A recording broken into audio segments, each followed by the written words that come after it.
I can't do it. We'll do it live. Do it live! I'll write it and we'll do it live! Mister, will you please wake up, wake up, wake up, wake up, wake up?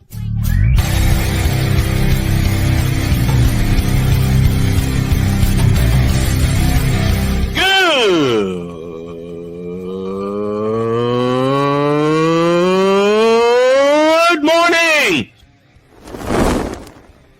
Snowman here to all you Brock Purdy and San Francisco 49er haters. Shut up! I gotta thank you, Shane. I mean, whatever happened to the games where breaking 100 points was, I don't know, unusual?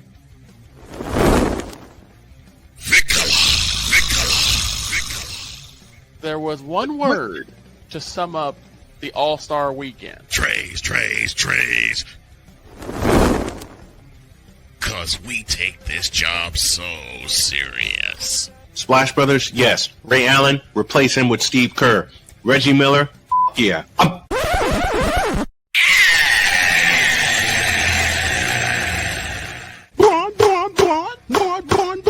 What in the all types of blue hell?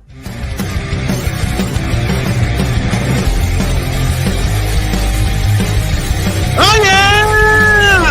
Let's get it, baby!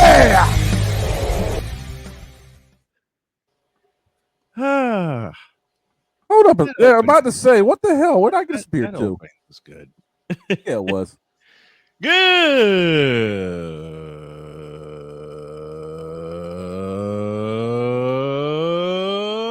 Good morning.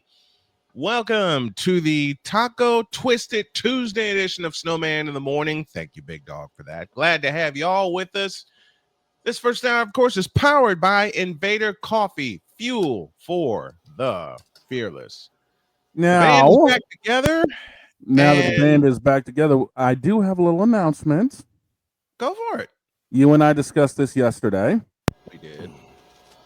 As everybody knows, last year we teamed up with our friend, the Queen of Taika, Miss Genevieve Yoso, which, by the way, you guys should be following on Twitch, for her little deal with Gamers Outreach and the VTuber SummerSlam, which, of course, I lend my voice to, being the announcer and the voice of Taika. Jen announced yesterday on stream that she would be going back for the third consecutive year doing this.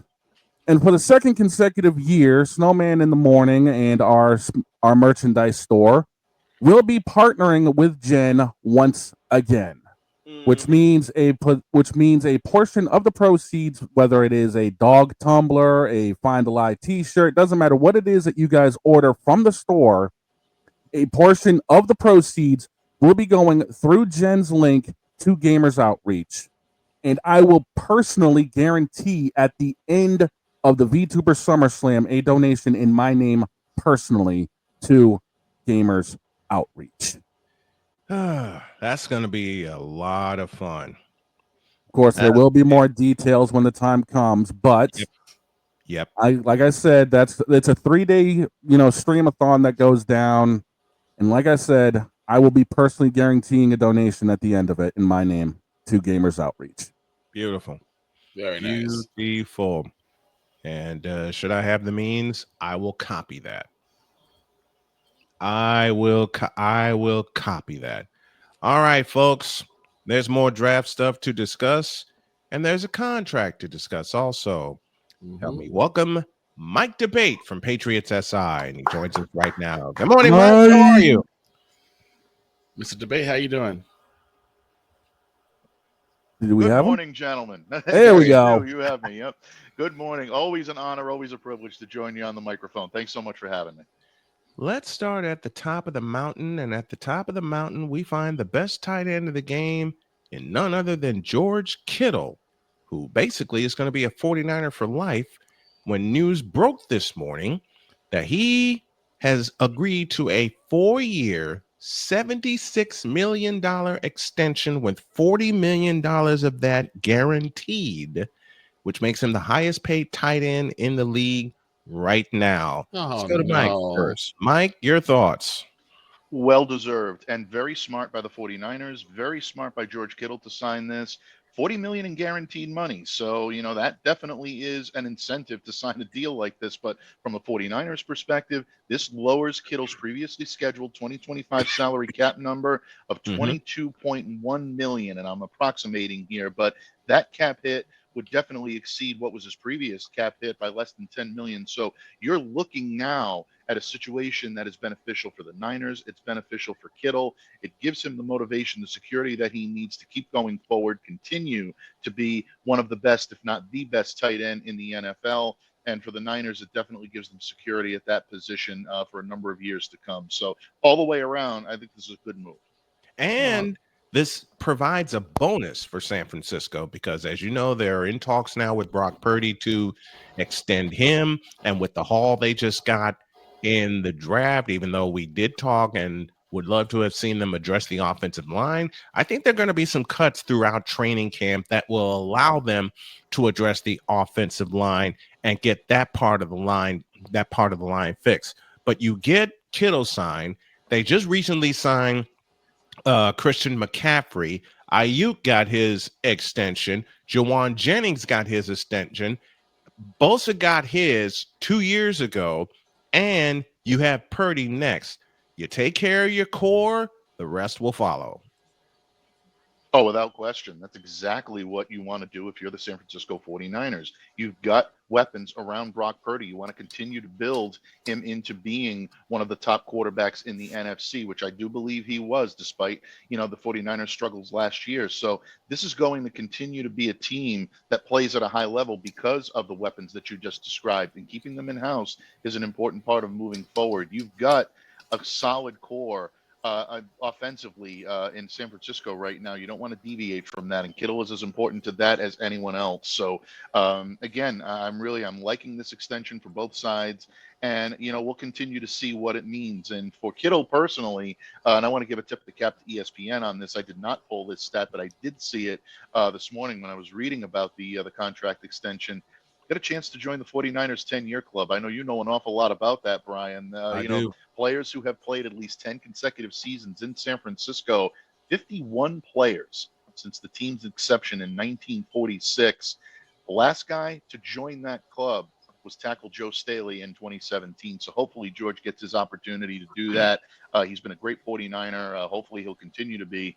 And this extension definitely makes it more likely that will happen. Doesn't guarantee it, but it does make it a little more likely. It does make it very likely. Of course, Kittle, the 5th round draft pick for San Francisco out of Iowa, when he first started, he was Mr. Everything to them. And then they started getting weapons around him. And then the ultimate weapon, I believe, in Brock Purdy, Mr. Irrelevant, who is now very relevant for them. So you get Kittle signed. You get Ayuk, as I mentioned, Jawan Jennings. Trent Williams signed for another couple of years, so he may have a chance to join that 10-year 49er club.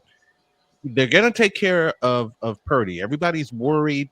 You shouldn't be. They're going to take care of Purdy. It's just a matter of finding the correct number where both sides can agree. But the biggest weapon that they signed a year ago is now healthy. His name is Christian McCaffrey.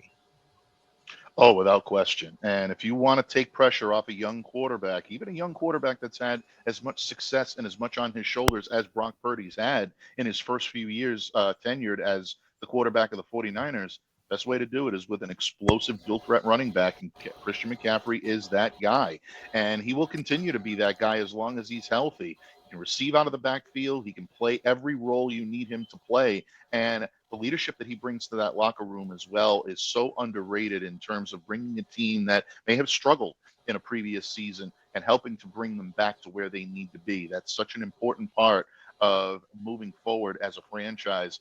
I watched the franchise I cover this weekend with the New England Patriots move on from some significant leaders in that locker room, but they brought in high quality, high character players that are going to be able to help move this team forward. It's, to me, as important as anything when you look at express team building. So I'm looking forward to seeing what McCaffrey can do healthy and back in the lineup and back at a high level. Hopefully he'll stay that way. I know there's unfortunately a history there, and it always has to be something in the back of your mind if you're a Niners fan. But when he's clicking and on all cylinders, he vaults this offense to a completely different level.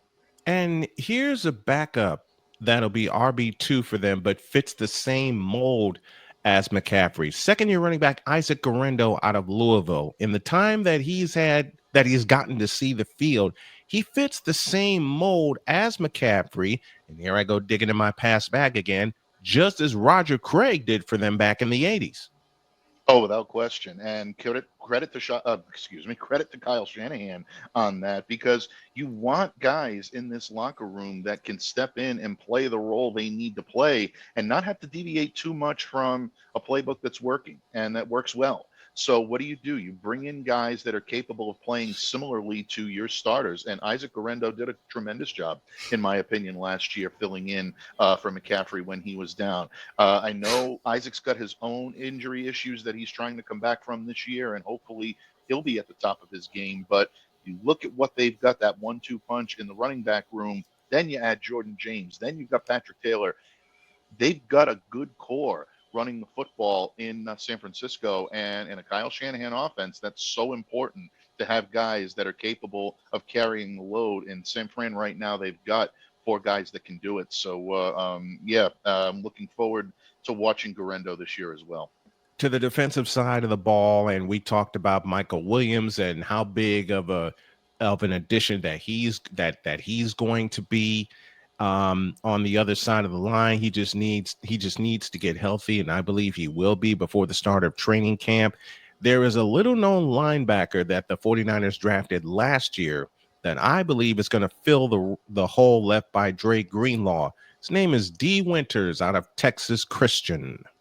Yeah, D. Winters playing the strong linebacker is definitely an opportunity for him to gain a little more eyes on him this year, and I think definitely to gain a little more prominence. Didn't collect the sack last year, but was right in the mix when it came to making tackles, had 26 of them. In this system and in the way that the 49ers like to play, Winters has that ability to be the guy that can take your team to another level. So, again, I expect him to be a starter this year. I expect him to be a full-time starter. I like that you had your eyes on him as well, because now with the departures that they've had in the offseason, it's going to give him an opportunity to flex his muscle a little bit. I liked his game when he was at TCU, and I think he's got an opportunity now to showcase what he can do on a national stage.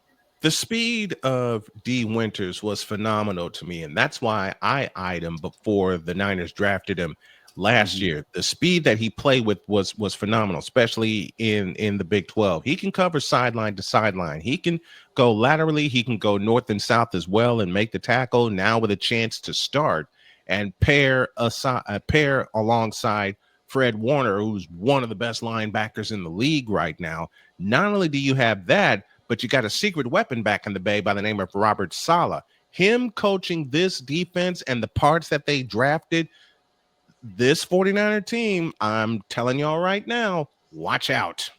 Absolutely. I completely agree with you. And again, when you're a team that's lost a little bit of swagger or the appearance is that you've lost a little bit of your swagger, what do? You go back to a time and place where you did have that spring in your step, where you had that little bit of attitude that's going to help move you forward. San Francisco 49ers did it by bringing back Robert Saleh, and I think that's going to be such an important part of moving this defense forward and giving them the motivation they need to return to a high level of play and really return to, I think, an intimidating type unit that no one wants to go against. And you've got guys up and down in that locker room, high character guys, and not only that, but you've also got guys that are capable of playing this game at the highest possible level. I think this 49er defense is going to be a force this year, and I'm looking forward to watching it. I'm looking forward to watching it also. Let's go to New England, and I know Shane wanted to discuss this. Mike covers the New England Patriots. He's done it for a long time. Now, first of all, Shane, let me have your grade on the Patriots draft class. I'd give it a solid B because we filled up a lot of holes that we needed to fill up. I mean, this was a Vrabel. It feels like it's a Vrabel heavy draft with all the beef that we ended up getting. Mm-hmm. Whether you're looking at Will Campbell or you're looking at guys coming in through the edge like Jared Wilson or Joshua Farmer, guys like that. But we also shored up a little bit of the secondary with Craig Woodson coming in. But we've also got a little offense coming in. Trayvon Henderson out of Ohio State, their running back. I mean, I'm going to have my eyes on him all season. So I'd give it a solid B because, you know, we basically filled in a lot of gaps that were needed. And I'm sure, Mike, probably you feel the same way. Shane, I couldn't agree with you more. Although I did give the plus at the end of that, simply because I love what they did in being able to not only get Jared Wilson at number 99, at number 95 after trading down twice from 77, but also being able to pick up Braden Swinson in the 5th round. Just to me, a phenomenal value for both of those guys. But the Patriots went into this draft looking to fill the holes that they needed to fill. And they did that. Now, ultimately, the success of this draft is going to lie with how these guys fit into the scheme on the field. And every single one of these players has the ability to compete for a roster spot. And it's been a long time since I've been able to look at a Patriots draft and confidently say that every one of these guys has a chance to make the roster. Now, will all of them make it? Probably not. But I think every one of them has a chance to at least fight for that. And that really is a credit to Elliott Wolf, to Matt Groh, to Ryan Cowden, and most importantly, to Mike Vrabel. Shane, you hit the nail right on the head when you said that this is a very Vrabel-heavy draft. High character, high-quality guys, aggression all throughout this draft in terms of the way these guys play the game, whether it's the offensive skill position players, whether it's the defenders. These guys all want to get after the football. They want to show you and put you on your heels and make it difficult for you to play your game. The Patriots may not be a playoff team this year. I still think the jury is out on that. I know a lot of people in New England, a lot of my listeners, a lot of my readers are excited. They think they're playoff bound. I would tell them to take the foot off the accelerator a little bit. But the one thing I can guarantee you about New England this year, they're going to be tough to play. This is a team that a veteran team is not going to want to play because there's just enough talent here to be able to expose certain holes and certain things that veteran teams don't do well. This is what I like to call, pardon my French, gentlemen, a pain-in-the-ass team that no one wants to see late in the season. And I think that's where the Patriots can start to build back to a level of respectability.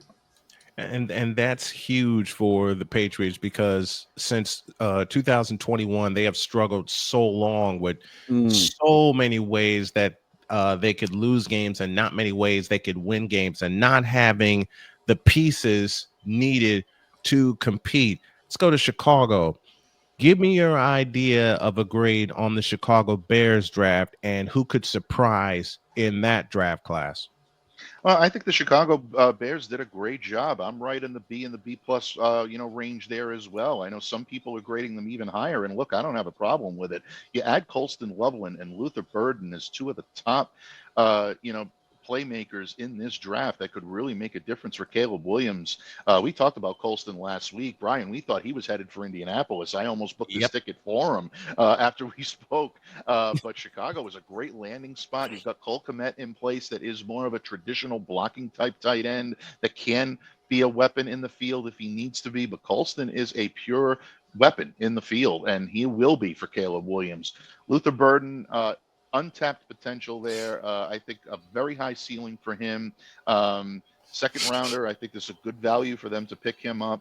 A guy that I scouted very heavily coming into this draft, Ozzie Trapillo, the offensive lineman, the tackle from Boston College. I can tell you, folks, he's a lot better than what you've heard nationally from him. This kid can really get after it, and I do believe that he's going to be a solid complement on that line, maybe even give you starting potential at some point. And right throughout the draft, I mean, whether it's Shamar Turner coming in, these guys really, I think, did a very good job of filling their needs. And I really like what the Bears had to do this weekend. Let's take a look in Los Angeles. I'm going back to the NFC West, and we're hopping around here talking all things NFL draft with our good buddy Mike Debate, who is in his 8th season now with Snowman in the morning. Take a look at the Rams. Look in your crystal ball. How did they do? Did they fill some holes? And how competitive will they be this season? Well, I think they filled some holes. In terms of how competitive they're going to be, again, it's going to be about how these pieces that they put into place come into fruition and they're able to move teams forward. Look, I love Josiah Stewart coming out of Michigan. Obviously, as someone who keeps a close eye on Michigan since the Tom Brady days, I keep my eye on Wolverines, both offensively and defensively. And Stewart is one of those guys that just has a nonstop motor. He's a relentless pass rusher. He's going to close, and he's going to give you that swagger on defense. He's going to give you some toughness. So I like that pick. I know they went with Ferguson as their opening pick there. As a tight end, he comes in. He's got the ability to I think develop into an effective route runner, which is something that I think Sean McVay would like him to become. You heard Sean throughout the draft say that Matthew Stafford is trying to give it one more go around. So we'll see what happens there with the Rams. But I think they've done enough to remain competitive. Whether or not they're going to take that next step, I think maybe a couple of teams in the division maybe took a little bit of a more major step to make this a little more competitive. But make no mistake about it, the Rams are well coached. They're well versed. They'll be right in the thick of things this season. Early look inside the draft with Mike DeBay joining us from Patriots SI. We're going to have him all throughout the season. Mike, come on back next week. We'll do some more teams, and then we'll start getting into our division previews. And of course, May 14th, the schedule comes out. We'll have that as well. Mike, always a pleasure to have you on, brother. Brian, always an honor, always a privilege to share the microphone with you. Shane, you too. Have a great day, gentlemen. Enjoy. I'll see you as soon as I can. I'm always here whenever you need me. Thank you so much for having me on. Appreciate you, Mike. I'm calling conspiracy. Will you let me finish? I'm calling conspiracy. No. Okay, why are you calling conspiracy? How dare y'all extend George Kittle? Y'all know what y'all doing. Hold up. If we're gonna do this, we're gonna do this right. Oh no. Have your musings.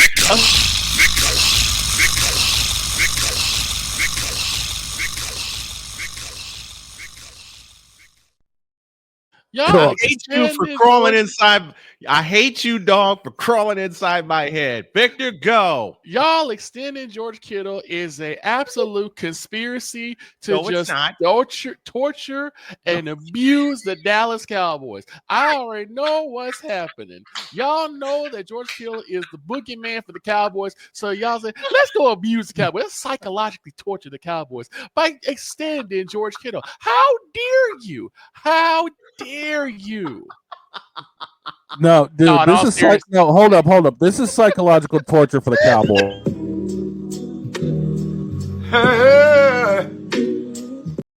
That clown is psychological torture. That's a war crime against the Cowboys. No, but in all serious, congratulations to George. Congratulations. He absolutely deserves it. And honestly, God, man, he wasn't on the Blue Star, but he's a great addition, and if I'm San Francisco, I'm holding on to him for as long as I can because he's going to bring y'all some titles. Yeah, so he is.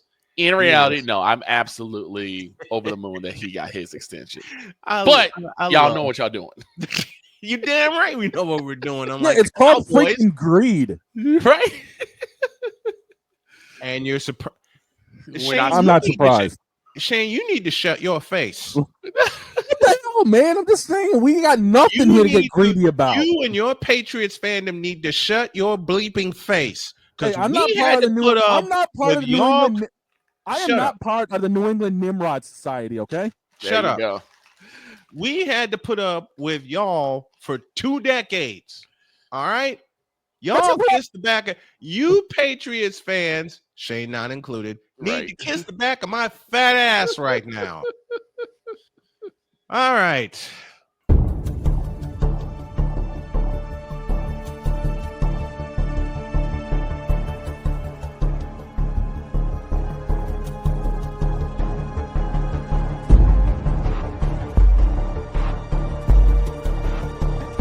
Now, forgive me not knowing the brother. You got your mic black. I don't know who the hell you are. It's like you're in the broadcasting witness protection program.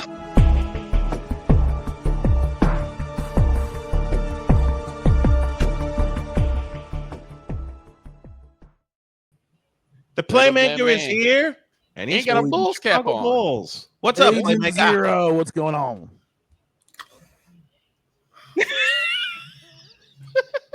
Anytime Playmaker begins with a head nod and we don't see a smile on his face, nor his glasses even, there's trouble. What's wrong, man?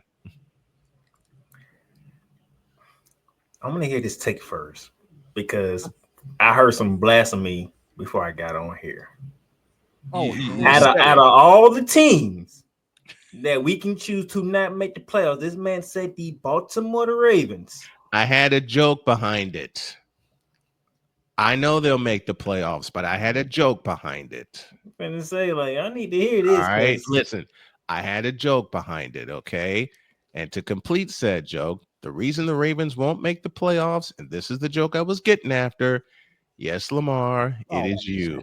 It has always been you. Like I said, I had a joke in mind when I said that. I know what the Ravens are capable of, and I know what they're going to do.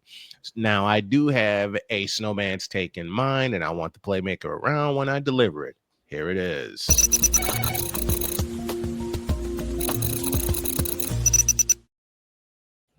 Now, give me this goddamn camera. Okay. Oh, shit. Dillon Brooks, you a bitch. Okay, we're done here. Man, I wish it was that simple. They need to be that simple. It's. I wish it were that simple. But listen, the Houston Rockets, 52 wins on the year, have no answer for a depleted, beat-up Golden State Warriors team who, as Victor said earlier in the show, held serve in the Bay like they needed to do because the biggest thing. Well, the first thing that they needed to do coming into this series after the play-in game was snatch one in Texas. They snatched one in Texas. Now they have a chance Wednesday night to snatch two in Texas and put the Rockets out of their misery, which means whenever the Warriors do close out this series, they will put Ime Udoka out to pasture, ... again. Ime Udoka has now had 2 shots at the Golden State Warriors. 2! And missed both, or could miss both. And he's potentially going to miss both of them. How can you sit Jalen Green? That was just stupid. In the 4th quarter. Yeah, because let me try that again. How can you sit Jalen Green for part of what we love to call the money period? Yes. That the Warriors were getting killed on the boards. Yep. Not killed, killed. And you sit one of your best rebounders and you sit one of your best players for the final 5 minutes of the 4th quarter. You had a chance in that 2nd quarter. You came all the way back. You took a 7-point lead at halftime. Only to watch the Warriors blitz you 18-1 to begin the 3rd quarter, which had Victor texted me going, what the hell are the Warriors doing? And then 30 seconds later, he sends me the text of Warriors doing Warrior things. I didn't bother to respond because I had a pretty lady behind me watching this as well. Because Dr. K offered the best response. When she came in and said, why aren't you in bed yet? I said, I have a little unfinished business in San Francisco. She looked at the score and she says, it's 57-50 Rockets. What are they going to do? They meaning the Warriors. Then she went to get a snack, came back in, leaned over my shoulder, and saw the 18-1 blitz. And went, whacked. Ime Udoka is suffering with the Golden State Warriors what many coaches have suffered with the Chicago Bulls back in the 90s. There are no answers. Nada. Oh, by the way, Jimmy Butler is still injured. Oh, by the way, Draymond Green should have been kicked out of the game last night. But The referees, unlike 2016, got it right and assessed him a flagrant instead of a second technical. That's where the Warriors took advantage. They had their defensive stopper. Alperen Sengun was bullying Draymond Green all night, but on the 2 plays where Green needed to make a play, he made him. He forced Sengun into a difficult shot, and then Jimmy Butler flew in and grabbed the clinching rebound. Now, I got nothing but love for Fred VanVleet. Okay? Nothing but love for Fred VanVleet. Mm-hmm. But he was rushed, which is what the Warrior defense needed to do anyway. So to the Houston Rockets, it may be 5 games, it may be 6. It will not be 7. And to that I say unto you, nene, nene. Now get your bitch asses out of here. That's Snowman's take. What's yours?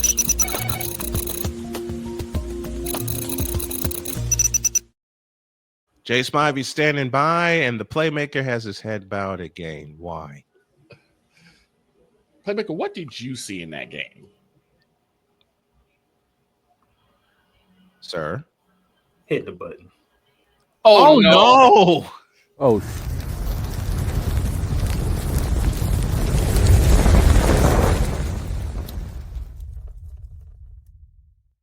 I thought this was going to be All for yours. Miami, but go ahead. All yours, playmaker.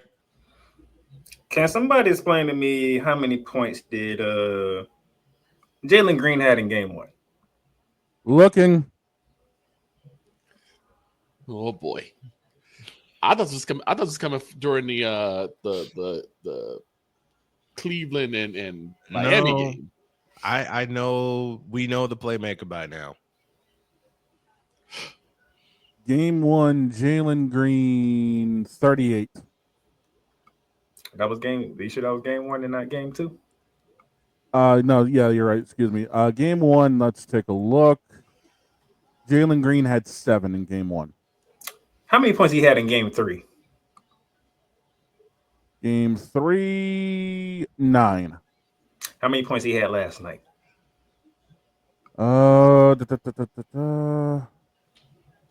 8.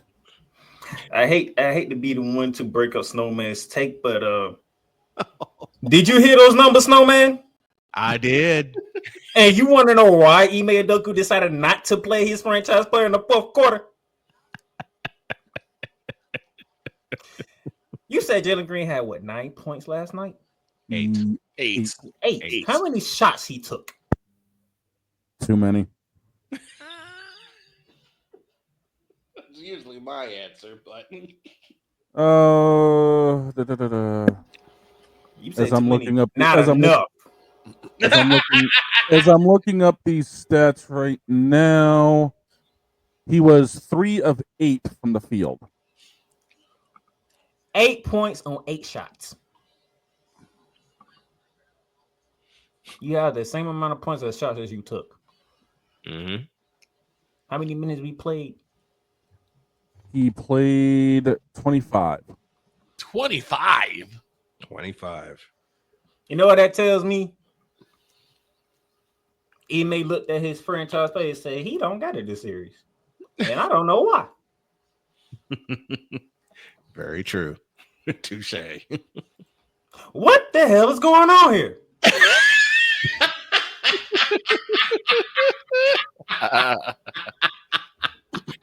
Please repeat that question. You give me 38 in game. I gave you a pass in game 1 because it's the first time ever you stepped foot in the atmosphere of the playoffs, and you're going against Steph Curry, you're going against Jimmy Butler, you're going against Draymond Green, so you gotta learn. Yep. And that's exactly what you said. That's exactly what you said on this program, that Jalen Green has to learn. You came out in game 2 and dropped 38. And then you go back to what? 9 and 8. You couldn't even put up 15 points in game 3 or game 4. Mm-mm.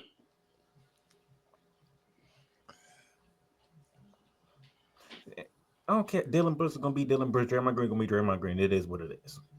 True. But Jalen Green,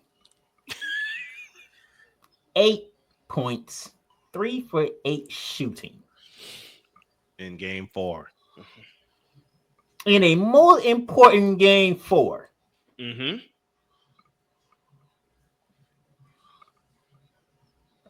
When you only lost by a 3-pointer. Yep. Yes, sir. Mm-hmm.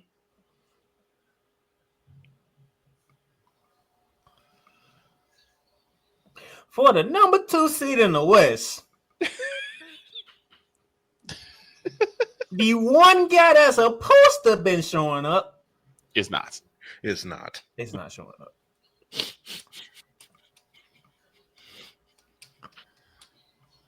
Now, I'm pretty sure whenever I have Cole Jones back on the shooting lights out, he's going to talk about Jalen Green.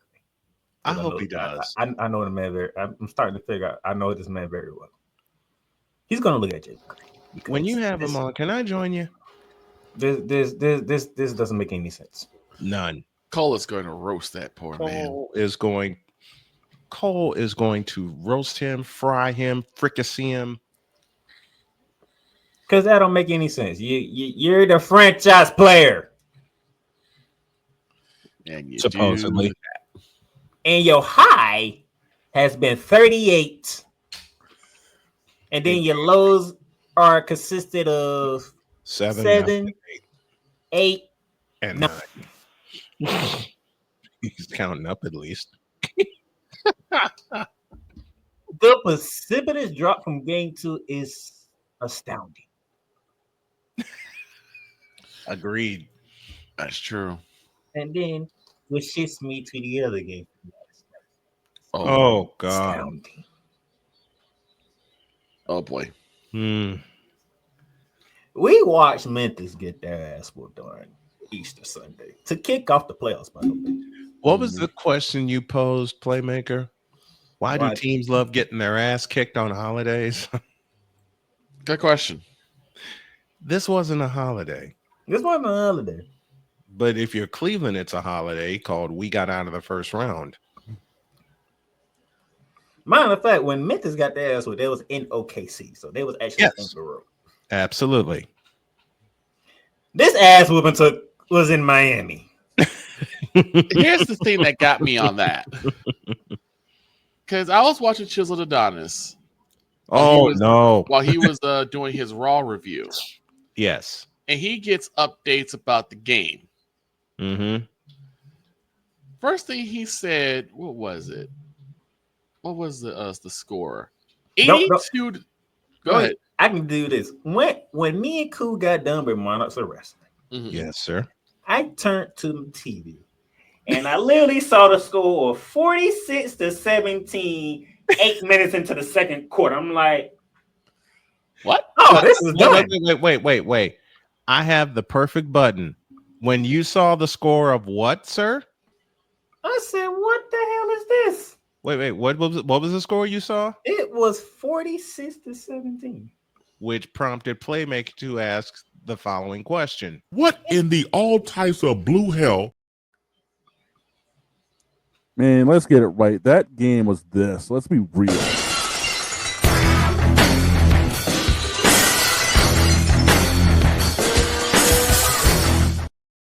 By the half, that's Austin's music. By the half, it was 82-38. I'm sitting here like, what? Did man decide we're not showing up today? Did they pull Chicago Bulls? 82 to 38 to 33. Did they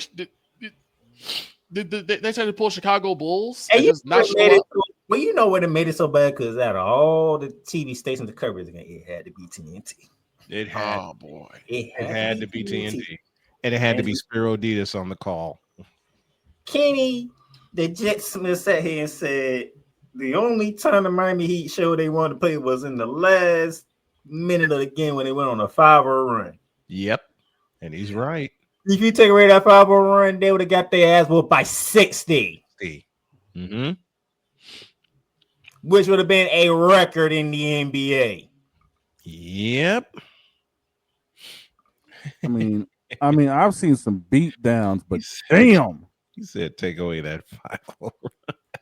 They ready to they waited for the last parts of the game to go on a 5-0 run, so they didn't get beat by 60. That's the only time y'all wanted to show up. Man, they ran into the Brock Lesnar of the NBA. They really did. And they got a Stone Cold Stunner, a Rock Bottom, a Last Ride, and an F5. No, you know what? Since Only I know one Victor when we talk some wrestling, we're gonna talk some wrestling later on. I'm gonna tie some wrestling into it. You know what happened to the Miami Heat? The same thing that happened to Sami Zayn on Monday Night Raw. Oh my God! Super spear after super spear after super spear. Yeah. Sammy, take the deal. No, you want to be a hard ass, and then you got your ass whooped. You want to be a loyalist to Jey Uso. Yeah, then he ends up getting speared at 23 miles an hour.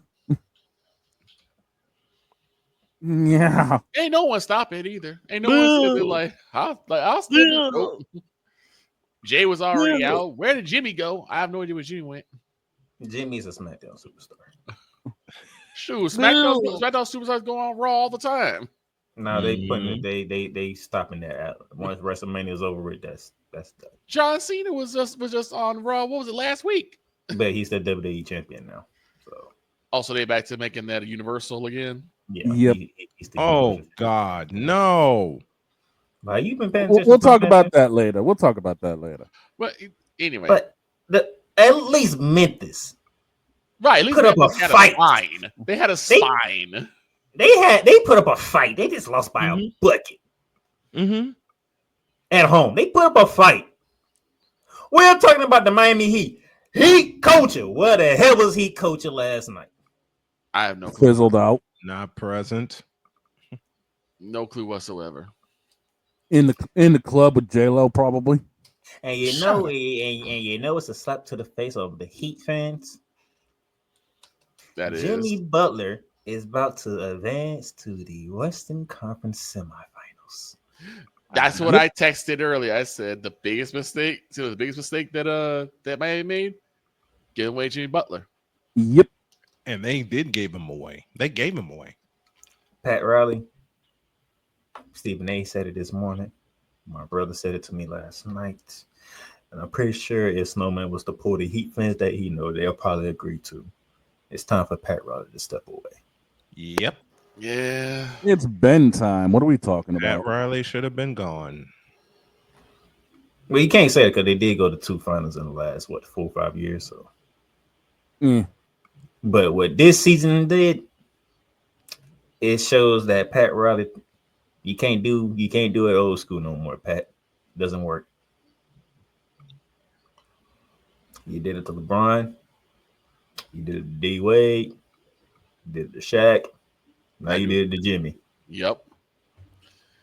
And this one right here, it's the biggest slap because you see what happened last night. Heat fans had to watch one of the biggest ass whoopings in Miami franchise history. My God.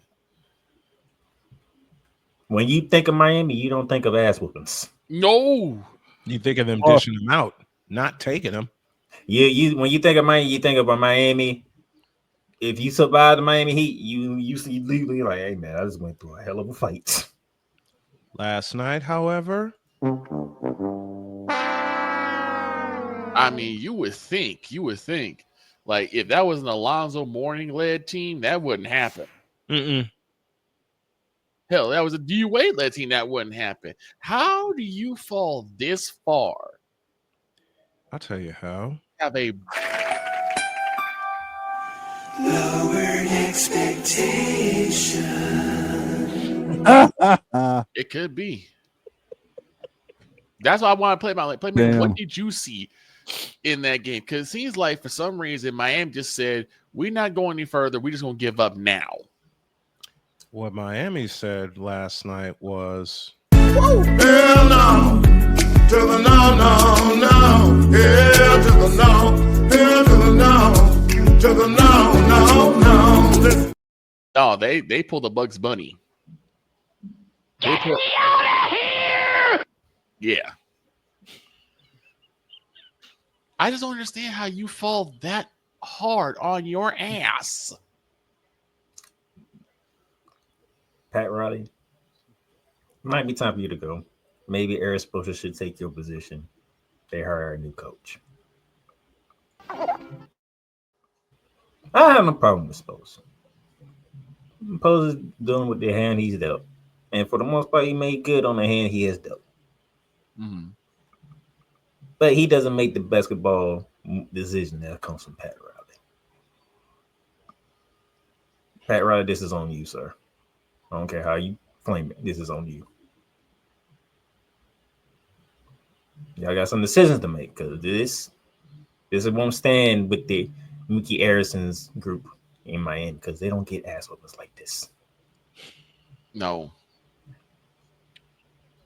And you know changes coming because Ben already said it after the game. There's going to be a lot of changes coming. Mm-hmm. Where the changes is the question. And then back to Houston. It's the double hot seat.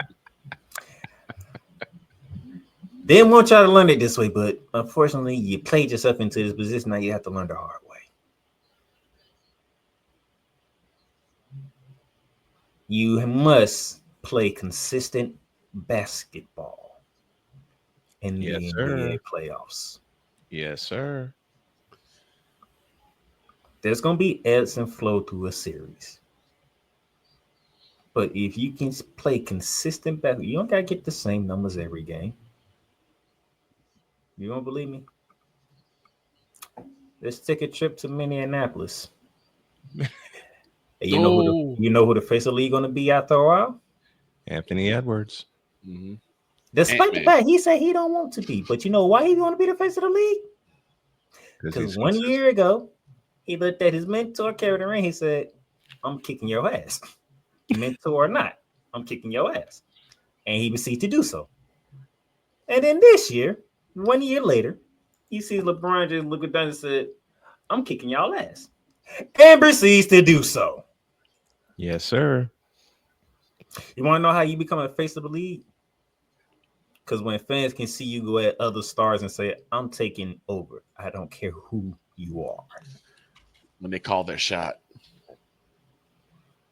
Anthony Edwards was literally in a tussle with LeBron James. And did not care. Did not back down. And then proceeded to go for 43 points. Maybe Jalen Green, go watch Anthony Edwards. Maybe you'll learn a thing or two. Maybe. Ugh. That's amazing. And to close this out, Milwaukee, are you going to show some fight? No. Detroit, are you going to show some fight? They have no Detroit fight. got screwed. Detroit got screwed. They got screwed, but are they going to show some fight? No. No. Nope. Not Madison Square Garden. Not unless they do what Philadelphia did last year. And that third team, I don't even want to talk about them. We already know they're gonna get their ass bounced. They're gonna be on the golf course with Miami soon anyway. You shut up. Damn, bruh.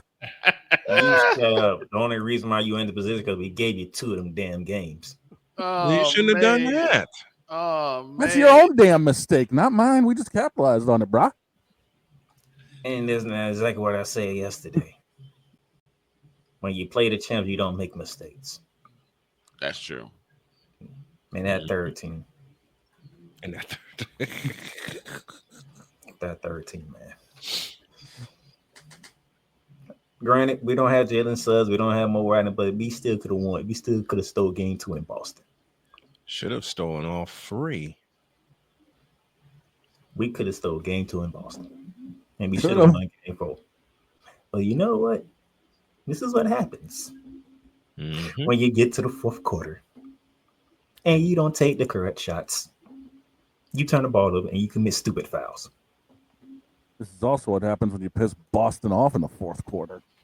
You know, the funny thing is with you saying that it's not really one game this series when y'all have whooped our ass. No, but Orlando's pissed us off enough to end up screwing themselves in the foot. We just take advantage of them. Well, that's the more Horford part. It's like I can sit here and say we literally gave Boston 2 of these damn games. God damn it. Yeah.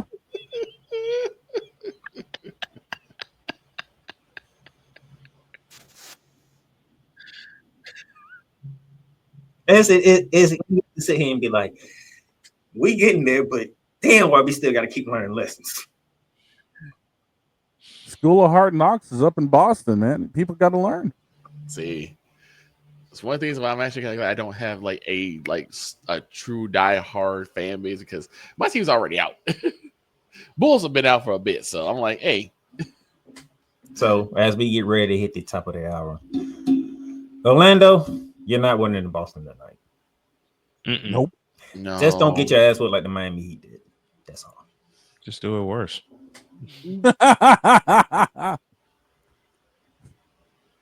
All right, let's go to the top of the hour.